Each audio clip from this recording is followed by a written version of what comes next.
noorkast video.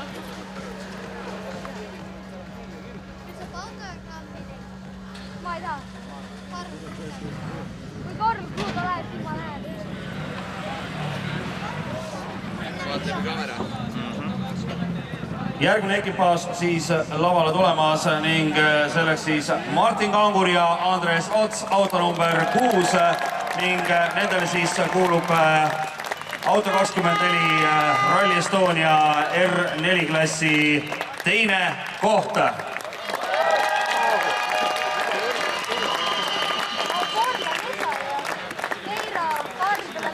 Ja ühtlasi kui fotod on siis Martinil ja Andresel tehtud, paluks noormehi, mõlemad on ikkagi noormehed siia ülespoole ka, sestap uskuge või mitte, aga teie teenisite 8. katsel Pahko hüppel endale selle suurepärase auhinna Pahko tööliste käru, mille annab teile siis üle Pahko esindaja Martin Koort ja Martin siis surub käppa Martinile ja believe it or not,